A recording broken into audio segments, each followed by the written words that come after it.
السلام علیکم ورحمۃ اللہ وبرکاتہ۔ الحمد للہ الذی وکفی وسلام علی عبادہ الذین اصطفی، اما بعد فاعوذ باللہ من الشیطان الرجیم، بسم اللہ الرحمن الرحیم۔ رب اشرح لي صدری ویسر لی امری واحلل عقدۃ من لسانی یفقہوا قولی، رب زدنی علما وعملا، اللہم فقہنا فی الدین، اللہم اجعل القرآن ربیع قلوبنا ونور صدورنا وجلاء احزاننا وذهاب همومنا، اللہم انا نسألک علما نافعا وعملا متقبلا ورزقا حلالا طیبا۔ کیا حال ہے آپ تمام کے؟ امید کرتی ہوں سبھی خیریت سے ہوں گے۔ آج کی کلاس میں انشاءاللہ ہم سورہ مائدہ کی آیت نمبر 33 سے 40 تک کا سبق پڑھیں گے۔ ترجمہ کرتے ہیں، بسم اللہ الرحمن الرحیم۔ انما جزاء الذین، بس بدلہ ان لوگوں کا جو یحاربون اللہ، لڑتے ہیں اللہ سے، ورسولہ، اور اس کے رسول سے، ویسعون، اور کوشش کرتے ہیں، فی الارض، زمین میں، فسادن، فساد کرنے کی، ان یقتلوا، یہ کہ وہ قتل کر دیے جائیں، او یصلبوا، یا وصولی دیے جائیں، او تقطع ایدیہم، یا کاٹ دیے جائیں ان کے ہاتھ، او ارجلہم، اور ان کے پاؤں، من خلاف، مخالف جانب سے، او ینفوا، یا وہ نکال دیے جائیں، من الارض، اس علاقے سے، ذالک لہم، یہ ان کے لیے،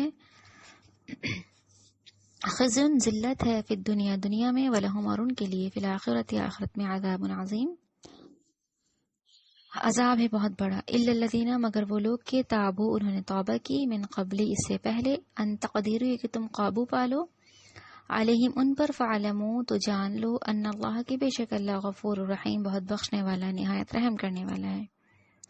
یا ایھا الذین، اے لوگو جو آمنو، ایمان لائے ہو، آمنوا اتقوا اللہ، ایمان لائے ہو، اللہ سے ڈرو، وابتغوا، اور تلاش کرو، الیہ الوسیلۃ، اس کی طرف ذریعہ قرب، وجاہدوا، اور جہاد کرو، فی سبیلہ، اس کی راہ میں، لعلکم تفلحون، تاکہ تم فلاح پاؤ۔ ان الذین، بے شک وہ لوگ جنہوں نے کفروا، کفر کیا، لو، اگر، انا ہو، لہم، ان کے لیے، ما فی الارض جمیعا، جو کچھ زمین میں ہے سارا ہی، ومثلہ، اور اتنا ہی، اور معاہ، اس کے ساتھ، لیفتدوا، تاکہ وہ معاوضے میں دے دیں، بھی اس کو، من عذاب یوم القیامتی، عذاب سے روز قیامت کے، ما تقبل منہم، تو نہیں قبول کیا جائے گا ان سے، ولہم، اور ان کے لیے، عذاب علیم، عذاب ہے بہت دردناک۔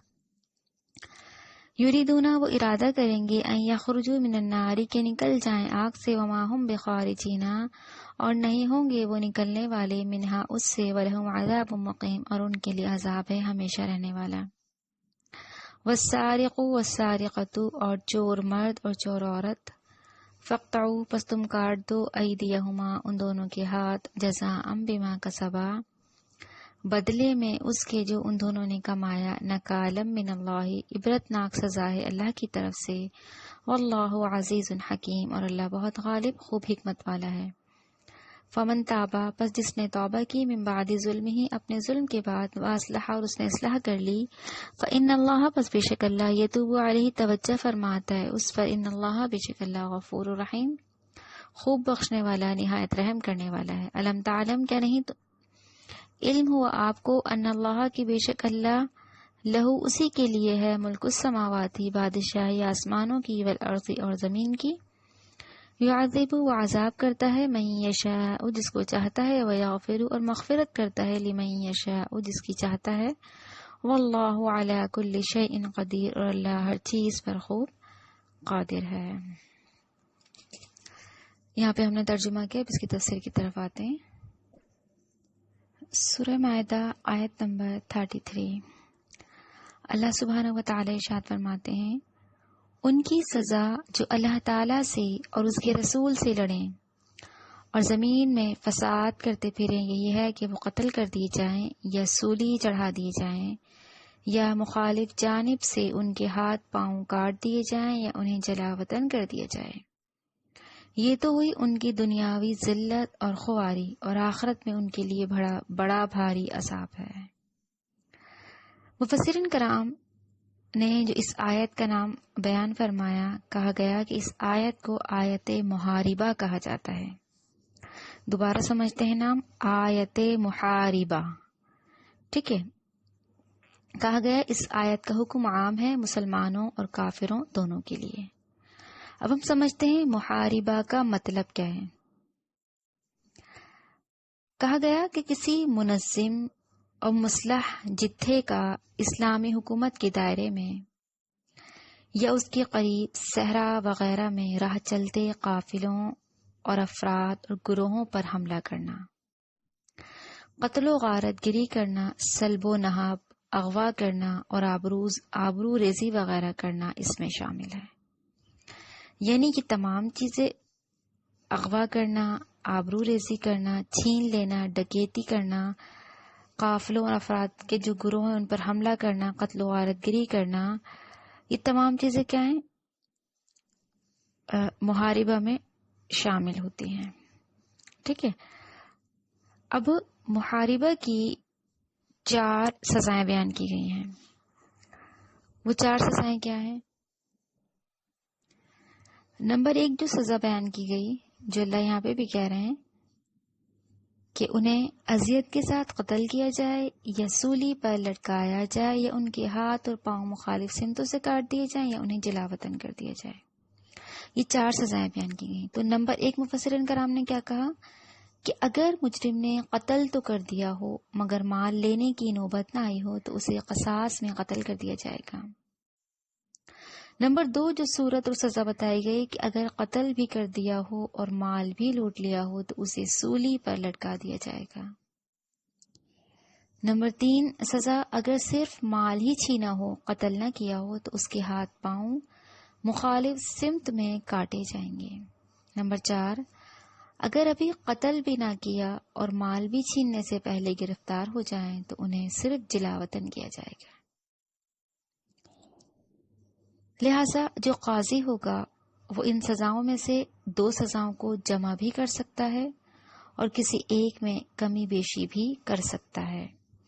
تو فرمایا گیا کہ یہ تمام صورتیں جو اختیار کرے گا، یعنی قافلوں، افراد و گروہوں پر حملہ کرے گا، قتل و غارت گری کرے گا، سلب و نہب کرے گا، چھینے گا، ڈکیتی کرے گا، اغوا کرے گا، آبرو ریزی کرے گا کسی کی، تو فرمایا گیا کہ مکر و فریب کرنے والا، اور بعض نے کہا کہ قتل کرنے والا اور جو ارتداد ہوتا ہے یعنی مرتد ہو جانا، دین سے پھرنے والا بھی اس میں شامل ہے، اور یہ اللہ اور اس کے رسول سے جنگ کے برابر ہے، اور یہ فساد فی الارض میں آتا ہے۔ اس طرح سے جو کام کیے جائیں تو فرمایا گیا یہ 4 سزائیں ان صورتوں میں دی جائیں گی کہ جس نے اللہ اور اس کے رسول سے محاربہ کیا، اس طرح کی تمام چیزیں کی جو بھی ہم نے پڑھی، جو آیت محاربہ ہمیں ہم سیکھ رہے ہیں۔ فرمایا جس نے یہ کام کیے تو ان کی ان 4 سزاؤں میں سے ان کو سزا دی جائے گی، 2 بھی دی جا سکتی ہیں اور کمی بیشی بھی ان میں سے کی جا سکتی ہے۔ اب مفسرین کرام نے اس آیت کے شان نزول میں ایک واقعہ بیان فرمایا ہے۔ وہ کیا ہے؟ بخاری کتاب التفسیر میں اس طرح سے آتا ہے کہ عقل اور ارینا یہ 2 کیا تھے؟ قبیلے تھے۔ یہ 2 قبیلے دوبارہ نام سمجھتے ہیں، عقل اور ارینا۔ یہ دونوں قبیلے اللہ کے نبی صلی اللہ علیہ وسلم کے پاس مدینہ میں آئے اور اسلام کا کلمہ پڑھنے لگے۔ یعنی اس قبیلے کے کچھ لوگ اللہ کے نبی کے پاس مدینے میں آ کر کلمہ پڑھنا شروع ہو گئے۔ انہوں نے کہا اللہ کے رسول، ہم گجر لوگ ہیں، کسان نہیں ہیں، انہیں مدینے کی آب و ہوا راس نہ آئی ہے۔ اللہ کے نبی نے چند اونٹ اور ایک چرواہا ان کے ساتھ کیا اور کہا کہ تم لوگ جنگل میں چلے جاؤ، ان اونٹوں کا دودھ اور بول پیتے رہو۔ وہ حرہ کے پاس اقامت پذیر ہوئے اور اس علاج سے وہ خوب موٹے تازے ہو گئے۔ پھر جب افاقہ ہو گیا، ان کی نیت میں فتور آ گیا اور اسلام سے مرتد ہو گئے۔ ان لوگوں نے اللہ کے نبی کے چرواہے، یسار نام آتا ہے ان چرواہوں کا، کہ ان کی آنکھوں میں گرم سلائیاں پھیر کر اسے کئی طرح کی تکلیفیں پہنچا کر مار ڈالا اور اونٹ بھگا کر چلتے بنے۔ اللہ کے نبی کو اطلاع ہوئی تو آپ نے انہیں گرفتار کرنے کے لیے آدمی روانہ کیے۔ جب وہ گرفتار ہو کر آ گئے تو اللہ کے نبی نے حکم دیا، ان کی آنکھوں میں گرم سلائیاں پھیری گئیں، ان کے ہاتھ پاؤں کاٹے گئے، ہرہ کے ایک کونے میں پھینک دیے گئے اور اسی حال میں وہ مر گئے۔ وہ پانی مانگتے تھے لیکن انہیں پانی نہ دیا جاتا تھا۔ ابو قلابہ کہتے ہیں یہ اس لیے کہ انہوں نے چوری کی، خون کیا، ایمان کے بعد کفر اختیار کیا اور اللہ اور اس کے رسول سے محاربہ کیا، یعنی انہیں جو یہ سزائیں دی گئیں جو ابھی ہم نے پڑھی کہ جو اس طرح کرے گا انہیں اس طرح کی سزائیں دی جائیں گی۔ تو عقل اور ارائنا کے ان قبیلوں کو اس طرح کی سزائیں بھی دی گئی تھی کیونکہ انہوں نے خون کیا، ایمان کے بعد کفر کو اختیار کر لیا، چوری کی، اللہ اور اس کے رسول سے محاربہ کرنے کے برابر ہے۔ یہ فساد فی الارض تھا یہ، تو اللہ کہتے ہیں ان کو یہ سزائیں دی گئیں۔ اس کے علاوہ اسلام کے خلاف گمراہ کن پروپیگنڈا کرنا، مجرمانہ سازشیں کرنا، اسلامی حکومت سے غداری اور بغاوت کرنا، یہ تمام چیزیں اللہ اور اس کے رسول سے جنگ اور فساد فی الارض کے زمرے میں آتی ہیں۔ تو ان تمام چیزوں سے بچنا ہے، فساد فی الارض سے بھی اور اللہ اور اس کے رسول سے محاربہ کرنے سے بھی، کہ کسی کے ساتھ اس طرح سے ظلم و زیادتی کی جائے۔ تو اللہ نے اس آیت میں 4 سزائیں، 4 صورتیں بتا دیں، جو اس طرح کرے گا ان کو یہ سزائیں دی جائیں گی۔ لہٰذا عقل اور ارائنا کے قبیلے کے جو لوگ تھے، جب وہ مرتد ہو گئے، انہوں نے کفر اختیار کیا، چوری کی، اللہ اور اس کے رسول سے محاربہ کیا، تو اللہ کے نبی نے پھر انہیں سزائیں بھی دیں۔ لہٰذا جو اس طرح کرے گا تو پھر اسے سزائیں دی جائیں گی۔ لہٰذا جو امام وقت ہوگا اس کو اختیار ہوگا کہ وہ ان سزاؤں میں سے جو سزا دینا چاہے ان کو دے دے۔ ٹھیک ہے، آگے بڑھتے ہیں۔ اللہ نے فرمایا ان کے لیے ذلت تو دنیا میں ہے اور آخرت میں انہیں بہت بڑا عذاب ہوگا۔ اللہ کہتے ہیں یہ جو ان کو سزائیں دی جائیں گی یہ تو دنیا کی ذلت ہے، دنیا کی رسوائی، دنیا کی خواری ہے۔ آخرت میں ہم انہیں بہت بڑا عذاب دے دیں گے، یعنی ان گناہوں کی وجہ سے اللہ کہتے ہیں ایسا نہیں دنیا میں سزا ملنے کے بعد وہ بچ جائیں گے، ایسے لوگوں کے لیے دنیا اور آخرت دونوں میں سزائیں اور عذابات ہیں، اور ایسے عذاب جو انہیں رسوا کرنے والے، ذلیل کرنے والے ہوں گے۔ آگے رب تعالیٰ فرماتے ہیں مگر جو لوگ توبہ کر لیں قبل اس کی کہ تم ان پر قابو پاؤ، انہیں یہ سزائیں نہیں دی جائیں گی۔ تمہیں علم ہونا چاہیے کہ اللہ بڑا بخشنے والا، رحم کرنے والا ہے۔ اب فرمایا یہاں پر 2 صورتیں بیان کی گئیں کہ ایک ہی کہ کوئی شخص حالت کفر میں فساد فی الارض کرتا رہا، پھر مسلمان ہو کر مسلمانوں کے پاس آ گیا اور اپنی تمام سابقہ عادات، سابقہ گناہ ترک کر دیے، تو اس سے اس کے سابقہ گناہوں پر مواخذہ نہ ہوگا، کیونکہ اسلام لا نہیں ایسا عمل ہے جو اپنے سے پہلے گناہوں کو ختم کر دیتا ہے۔ یعنی کیا پتہ چلا کہ پہلے جو گناہ کیا کرتے تھے اسلام لے کر آ گئے، مسلمان ہو گئے، پہلی عادتوں کو چھوڑ دیا، تو جتنے بھی پہلے کے گناہ ہوں گے اسلام کی رحمت دیکھیے اللہ کی طرف سے اسلام لانے کا جو ہمیں بدلہ مل رہا ہے کہ اللہ کہتے ہیں پہلے جو تم نے گناہ کیے تھے وہ تمام کے تمام بخش دیے جائیں گے۔ اب دوسری صورت جو ہے کہ کوئی شخص اسلام لا کر بھی فساد کا مجرم رہا لیکن بعد میں اس نے توبہ کر لی، امن پسند اور مطیع اور قانون بن کر زندگی گزارنے لگا، تو اب اس کے سابقہ گناہوں کا سراغ لگا کر اسے سزا نہیں دی جائے گی، اس سے سرکاری جرائم تو معاف ہو جائیں گے، لیکن بندوں کے جو حقوق اس نے غصب کیے ہوں گے، جو چھینے ہوں گے، جو حق تلفی کی ہوگی، بہرحال اس کی تلافی اس کے ذمہ رہے گی، خواہ ان کی ادائیگی کرے یا معاف کروا لے۔ اب فرمایا اسلام لانے کے بعد بھی گناہ کرتا رہا، پھر بعد میں توبہ کی، تو ایسا نہیں کہ پچھلے گناہوں کو یاد کر کر کے اس کو سزائیں دی جائیں گی، ایسا نہ ہوگا۔ ہاں جس نے کسی کا دل دکھایا، کسی انسان کا حق مارا، حق تلفی کی، تو اللہ کہتے ہیں اس کا تو اسے بدلہ دینا ہی ہوگا۔ اور جان لو فَاعْلَمُوا أَنَّ اللَّهَ غَفُورٌ رَحِيمٌ، اور جان لو کہ اللہ سبحانہ و تعالی بڑا بخشنے والا نہایت رحم کرنے والا ہے۔ آگے فرمایا اے ایمان والو، اللہ سے ڈرتے رہو اور اس کے حضور بازیابی کے لیے ذریعہ تلاش کرو اور اس کی راہ میں جہاد کرو تاکہ تم کامیاب ہو سکو۔ اس آیت میں اللہ نے حکم دیا ایمان والوں کو اللہ سے ڈرتے رہو، اتقوا اللہ، اللہ سے ڈرنا۔ پہلے بھی ہم نے پڑھا کہ اللہ کا ڈر، اللہ کا خوف ہمارے دل میں ہونا ضروری ہے۔ جو اللہ سے ڈرتا ہے وہی آخرت کی تیاری کرتا ہے، اسے پتا ہوتا ہے کہ ہمیشہ اس دنیا میں نہیں رہنا بلکہ ایک نہ ایک دن تو چلے ہی جانا ہے، رب کے سامنے کھڑے ہو کر کے جواب دینا ہے۔ ہر گناہ سے بچتا ہے، محفلوں میں، تنہائیوں میں، اپنے رب کے خوف کی بنا پر۔ تو مومنوں کو کیا حکم دیا گیا؟ اللہ سے ڈرو۔ دوسرا حکم وابتغوا الیہ الوسیلہ، اور اس کی طرف وسیلے کو تلاش کرو۔ وسیلہ کیا ہے اس کو ہم تفصیل سے سمجھتے ہیں۔ سب سے پہلے وسیلے کی تعریف، جو بھی ذریعہ یا سبب اللہ تعالیٰ کا قرب حاصل کرنے کے لیے اختیار کیا جائے گا اسے وسیلہ کہا جائے گا۔ اب اس آیت میں کیا کہا گیا کہ اللہ کی طرف وسیلہ تلاش کرو۔ اس کا مطلب کیا کہ ایسے اعمال اختیار کرو جس سے تمہیں اللہ کی رضا اور اس کا قرب حاصل ہو جائے۔ امام شوکانی فرماتے ہیں وسیلہ وہ ہے جو قربت کے معنوں میں آتا ہے، یعنی تقوی اور دیگر اچھی خصلتوں کے لیے جو لفظ استعمال ہوتا ہے وہ وسیلہ ہے کہ ان کے ذریعے سے بندہ اپنے رب کا قرب حاصل کر سکتا ہے۔ اسی طرح وہ کام جو حرام کرتا ہے، جو منع ہے، ان سے بچتا ہے تو وہ اللہ کا قرب حاصل کر دیتا ہے۔ لہذا منہیات و محرمات، یعنی وہ کام جن سے منع کر دیا گیا، وہ کام جو حرام ہے ان کو ترک کر دیتا ہے تو یہ چیز بھی اللہ کا قرب حاصل کرنے کا وسیلہ بن جاتی ہے۔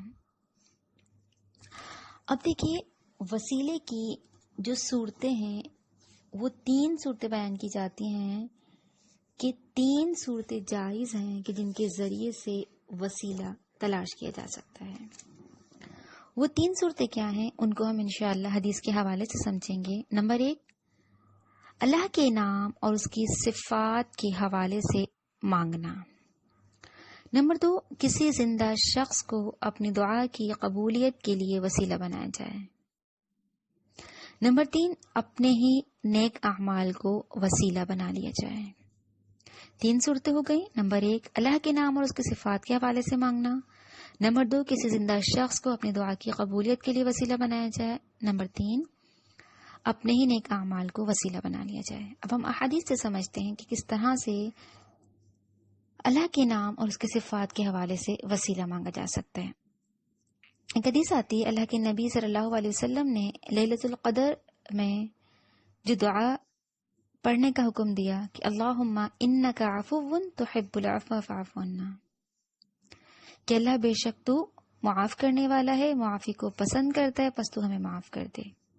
تو اللہ سے مانگنے کے لیے اللہ کی صفت کا وسیلہ یہاں پہ ہے کہ تو اللہ معاف کرنے والا، یہ اللہ کی صفت ہے، تو اللہ کی صفت کا، اللہ کے ناموں کا وسیلہ دے کر کہ اللہ تو غفور الرحیم ہے، اللہ تو حاجات کا پورا کرنے والا ہے، تو عزیز ہے، تو جبار، اللہ کے تمام صفات ہیں، اللہ کے جو نام ہیں، تو ان ناموں سے، ان صفاتوں کے ساتھ اللہ کو پکارنا، اس کا وسیلہ مانگنا کہ اللہ تو معاف کرنے والا ہے، معافی کو پسند کرتا ہے، ہمیں معاف کر دے۔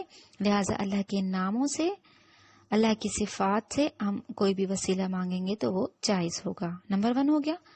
نمبر 2 جو ہے کہ کسی زندہ شخص کو اپنی دعا کی قبولیت کے لیے وسیلہ بنایا جائے۔ اب دیکھیے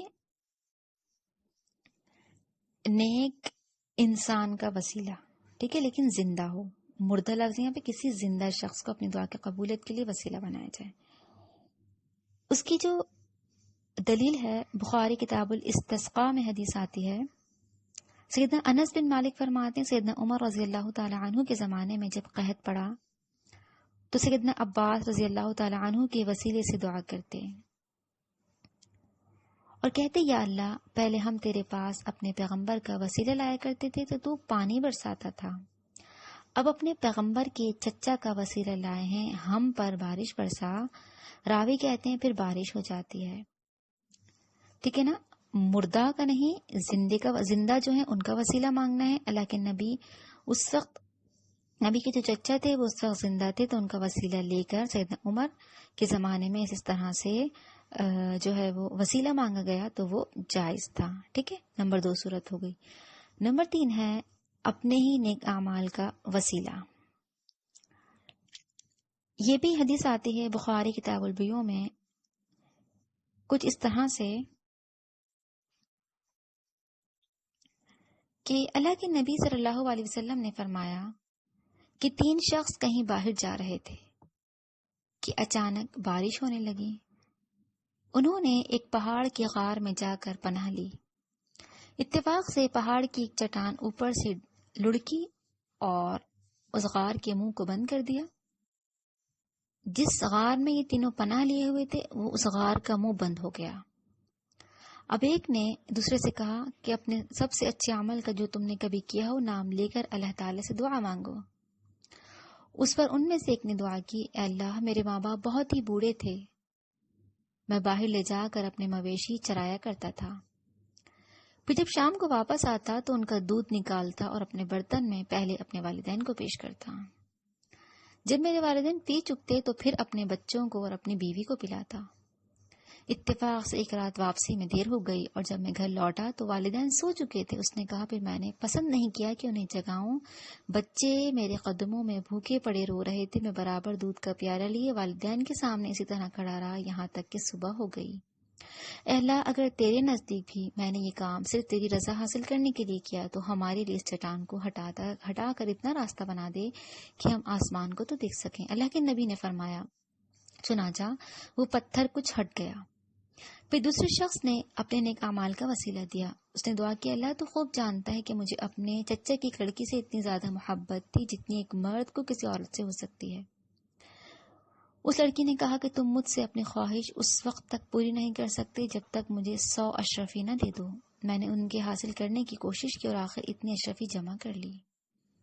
پھر جب میں اس کی دونوں رانوں کے درمیان بیٹھا تو وہ بولی، اللہ سے ڈر اور مہر کو ناجائز طریقے سے پر نہ توڑ۔ اس پر میں کھڑا ہو گیا اور میں نے اسے چھوڑ دیا۔ زنا کر رہا تھا پر اللہ تیرے ڈر کی وجہ سے اس کو چھوڑ دیا۔ اے اللہ اگر تیرے نزدیک بھی میں نے یہ عمل تیری ہی رضا کے لیے کیا تھا تو ہمارے لیے نکلنے کا راستہ بنا دے۔ نبی کریم نے فرمایا، چنانچہ وہ پتھر 2/3 ہٹ گیا۔ تیسرے شخص نے دعا کی، اللہ تو جانتا ہے میں نے ایک مزدور سے ایک فرق جوار پر کام کروایا تھا، جب میں نے اس کی مزدوری اسے دے دی تو اس نے لینے سے انکار کر دیا۔ میں نے اس جوار کو لے کر بو دیا، کھیتی جب کٹی تو اس میں اتنی جوار پیدا ہوئی کہ اس سے میں نے ایک بیل اور ایک چرواہا خرید لیا۔ کچھ عرصہ بعد پھر اس نے آ کر مزدوری مانگی کہ اللہ کے بندے مجھے میرا حق دے دے، تو میں نے کہا اس بیل اور اس کے چرواہے کے پاس جاؤ کہ یہ تمہاری ہی ملکیت ہے۔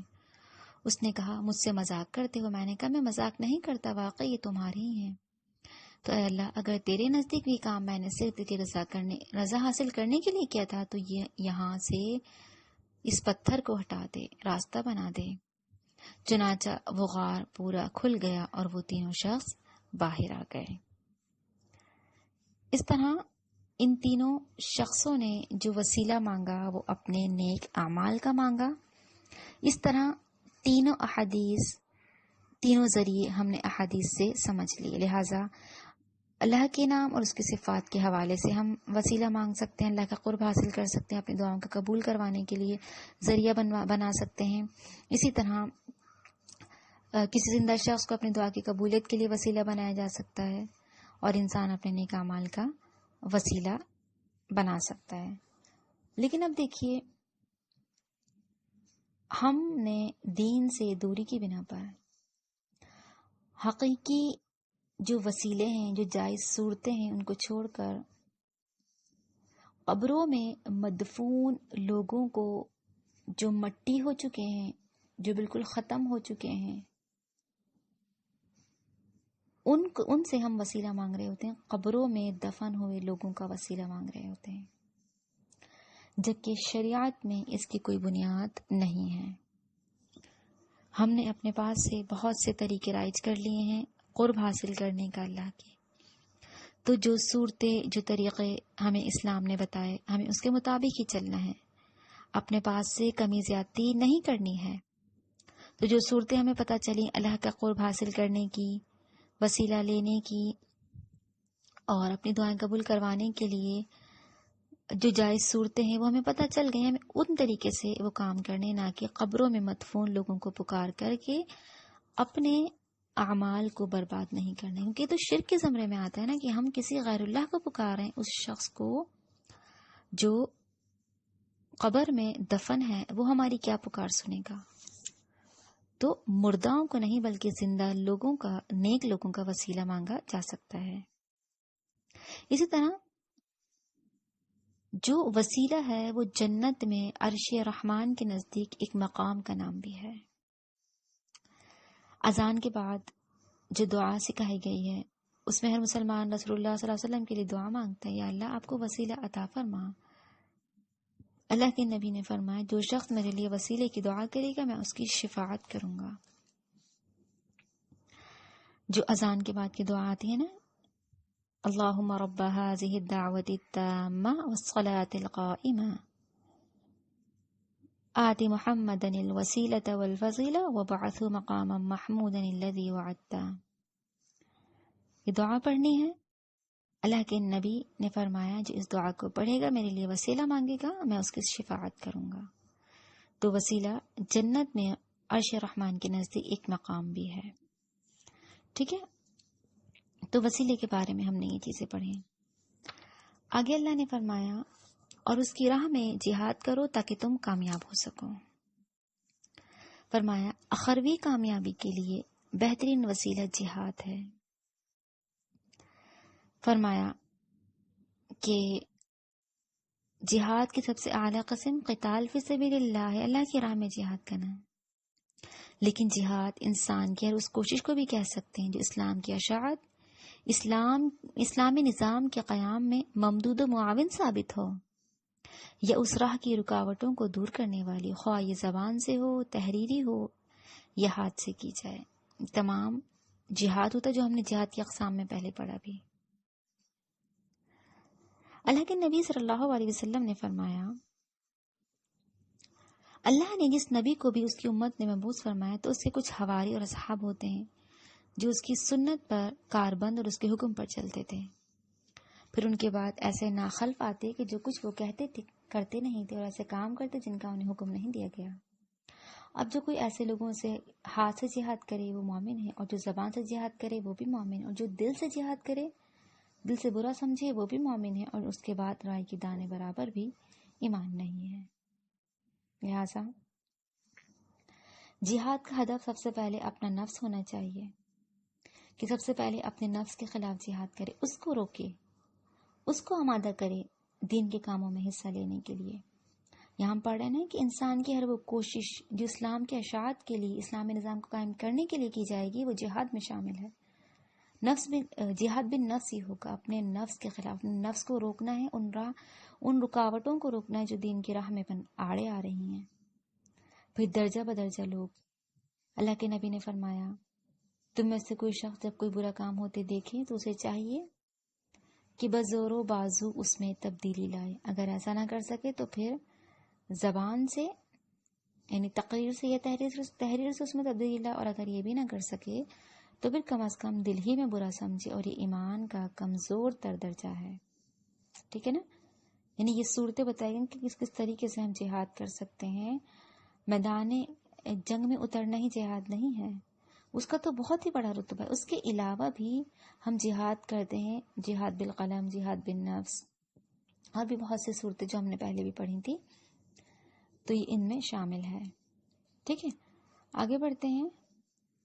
جو لوگ کافر ہیں اگر زمین میں موجود سارا مال و دولت ان کی ملکیت ہو، بلکہ اتنا ہی اور بھی ہو، اور وہ چاہیں کہ یہ سب کچھ دے دلا کر قیامت کے دن عذاب سے چھوٹ جائیں، تو بھی ان سے یہ فدیہ قبول نہ کیا جائے گا اور انہیں دکھ دینے والا عذاب ہوگا۔ اللہ کے نبی صلی اللہ علیہ وسلم نے فرمایا قیامت کے دن جس دوزخی کو سب سے ہلکا عذاب ہوگا اس سے اللہ تعالیٰ پوچھے گا اگر تیرے پاس زمین میں جو کچھ ہے اور اس کے برابر کوئی چیز ہو تو اپنے چھٹکارے کے لیے دے دو گے؟ وہ کہے گا ہاں۔ اللہ تعالیٰ فرمائے گا کہ جب تو انسانی قالب میں تھا اس وقت میں نے اس سے بہت ہی ہلکی چیز مانگی تھی کہ تو میرے ساتھ شرک نہ کرنا، مگر تو نے اس بات کو قبول نہ کیا اور شرک کرتا رہا۔ اللہ کہتے ہیں اپنا چھٹکارا حاصل کرنے کے لیے کچھ دے دلانا چاہیں گے، فتیہ دینا چاہیں گے، اللہ کہتے ہیں قبول نہ کیا جائے گا۔ دنیا میں آج تم سے جن چیزوں کا مطالبہ کیا جا رہا ہے وہ کر لو، کل قیامت کے دن تم سے کچھ بھی نہ لیا جائے گا۔ تم زمین بھر کر سونا دینا چاہو، تم کوئی فدیہ دینا چاہو، اپنی جان چھڑا لینا چاہو، نہیں قبول کیا جائے گا۔ اس دنیا میں رہ کر ہی تم نے عمل کرنے ہوں گے اور اپنے لیے ذخیرہ تیار کرنا ہوگا۔ اللہ کہتے ہیں وہ چاہیں گے کہ کسی طرح دوزخ سے نکل جائیں مگر نکل نہ سکیں گے، کیونکہ انہیں ہمیشہ قائم رہنے والا عذاب ہوگا۔ فرمایا دوزخ سے نکلنا چاہیں گے مگر نکل نہ سکیں گے، انہیں ہمیشہ ہمیشہ کا عذاب ہوگا۔ فرمایا جو کافر ہوں گے وہ بھی دوزخ میں جائیں گے، جو مسلمان گناہ گار ہوں گے وہ بھی دوزخ میں جائیں گے، مگر اپنے گناہوں کی سزا بھگت کر گناہوں سے پاک صاف ہو کر مختلف اوقات میں جنت میں داخل ہوتے رہیں گے۔ بعض مفسرین یہ کہتے ہیں کہ کافر بھی کبھی نہ کبھی اللہ کی رحمت سے دوزخ سے ہو سکتا ہے کہ اللہ اپنی رحمت سے ان کو نجات دے دے، لیکن جو مشرکین ہیں انہیں کبھی بھی دوزخ سے نجات حاصل نہ ہوگی۔ ہم نے پہلے بھی پڑھا کہ بہت سے گناہوں کی کیٹیگریز ہوتی ہیں، کافر ہیں اور مشرک ہیں، منافق ہیں، گناہ گار ہیں، فاسق و فاجر ہیں، اور بھی بہت سے گناہ گار ہیں، لیکن سب گناہوں میں سب سے بڑا گناہ جو شمار کیا جا رہا ہے وہ کون سا ہے؟ شرک۔ شرک بہت بڑا گناہ ہے، ان الشرک لظلم عظیم۔ ایک حدیث آگے اس کا مفہوم اس طرح سے نا کہ اگر ابن آدم زمین بھر کر گناہ بھی لے کر آ جائے تو اللہ کہتے ہیں میں اس کو معاف کر دوں گا، لیکن شرک ایک ایسا گناہ کہ اس کو معاف نہیں کیا جائے گا۔ تو جو شرک کرتے ہیں اللہ کی ذات و صفات میں، وہ یہ بات جان لیں وہ بہت بڑا گناہ کر رہے ہیں، توبہ کر لیں، اسلام کی طرف پلٹ آئیں اور شرک سے باز آ جائیں۔ اللہ تعالی ہمیں ہر طرح ہی کے گناہوں سے بچا لے، لیکن شرک بہت بڑا گناہ ہے۔ اللہ تعالی ہم تمام کو خاص کر کے دعا کرتے ہیں کہ اس گناہ سے ضرور بچا لے۔ آگے بڑھتے ہیں، اور چور خواہ مرد ہو یا عورت دونوں کے ہاتھ کاٹو۔ یہ ان کے کیے کا بدلہ ہے اور اللہ کی طرف سے عبرتناک سزا ہے، اور اللہ غالب بھی ہے اور حکمت والا بھی ہے۔ اب یہاں پر چوری کی سزا کے بارے میں بتایا گیا کہ مرد یا عورت اگر چوری کریں تو دونوں کے ہاتھوں کاٹ دو۔ اب دیکھیے چوری کے حوالے سے علماء کرام کے دو قول آتے ہیں۔ بعض کہتے ہیں یعنی چاہے چور تھوڑی سی چیز کی چوری کرے یا زیادہ کی کرے، چاہے وہ ہرز میں رکھی، ہرز کیا ہے؟ محفوظ جگہ پہ رکھی ہو یا غیر محفوظ جگہ پہ ہو، ٹھیک ہے؟ ہرز لفظ آتا ہے محفوظ جگہ کے لیے۔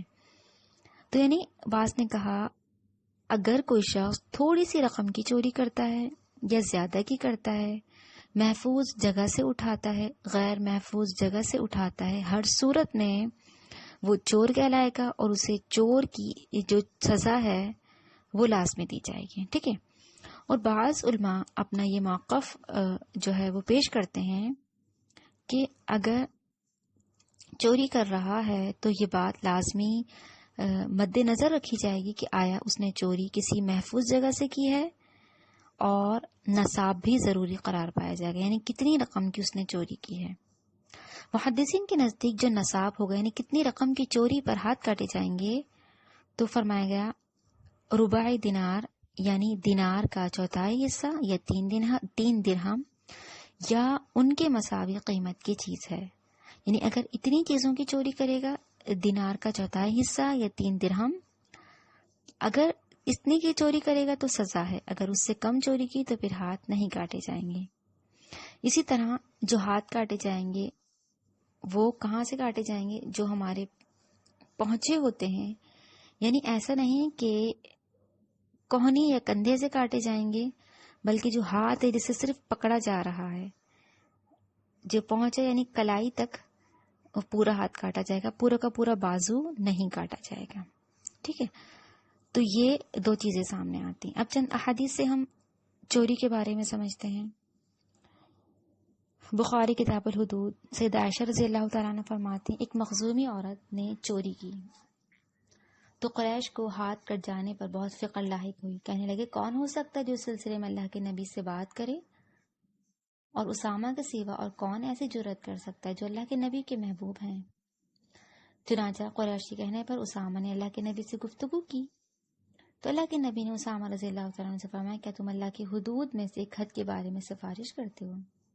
پھر اللہ کے نبی صلی اللہ علیہ وسلم خطبہ دینے کے لیے کھڑے ہوئے فرمایا لوگوں، تم سے پہلے لوگ صرف اس وجہ سے گمراہ ہو گئے کہ اگر ان میں سے کوئی شریف آدمی چوری کرتا تو اسے چھوڑ دیتے، اور جب کوئی کمزور چوری کرتا تو اس پر حد لگاتے. اللہ کی قسم اگر فاطمہ بنت محمد رضی اللہ تعالی عنہ صلی اللہ علیہ وسلم بھی چوری کرتے تو میں اس کا بھی ہاتھ کاٹ دیتا. لہٰذا اللہ کے نبی نے اس عورت کے ہاتھ کاٹ دینے کا حکم دیا. اس کے بعد وہ میرے پاس آیا کرتی تو میں اس کی حاجت اللہ کے نبی تک پہنچا دیا کرتی. اس نے توبہ کی اور اس کی توبہ اچھی رہی. یعنی کیا پتہ چلا، کسی عام و خاص کو توجہ نہیں دینی کہ یہ عام بندہ ہے تو اس کو چوری پر ہاتھ کاٹ دی جائے، یا کوئی خاص بندہ ہے، کسی بڑے عہدے پر فائز ہے، مال و دولت والا ہے، اس کے پیچھے بڑے نام والے لوگ ہیں، لہٰذا اس کے ہاتھ نہ کاٹے جائیں. دین اس بات سے منع کرے. اللہ کے نبی کیا فرمانے، اگر فاطمہ بنت محمد بھی چوری کریں گی تو ان کے بھی ہاتھ کاٹ دیے جائیں گے. لہٰذا ہر معاملے میں انصاف کو مد نظر رکھنا ہے. چوری کری ہے اور اس نوعیت کی ہے جو ہمیں نصاب پتہ چل رہا ہے تو پھر ہاتھ کاٹے جائیں گے. اسی طرح سیدہ عائشہ کہتی ہیں اللہ کے نبی نے فرمایا چور کا ہاتھ 4 دینار یا اس سے زائد پر کاٹ دیا جائے گا. یعنی حدیث سے بھی یہ بات پتہ چل رہی ہے کہ یہ جو رقم ہے اتنی اگر اس نے لی، اتنی نوعیت کی چیز لی ہے تو پھر اس کے ہاتھ کاٹے جائیں گے. سیدنا عبداللہ بن عمر کہتے ہیں رضی اللہ تعالیٰ عنہ اللہ کے نبی نے ایک ڈھال چرانے پر ہاتھ کاٹا جس کی قیمت 3 درہم تھی. ٹھیک ہے نا، یعنی 4 دینار اور 3 درہم ہمیں پتہ چل رہے ہیں کہ اتنی رقم کی چیزوں پر، یعنی اتنی نصاب کی چیزوں پر اگر چوری کی ہے تو پھر ہاتھ کاٹے جائیں گے.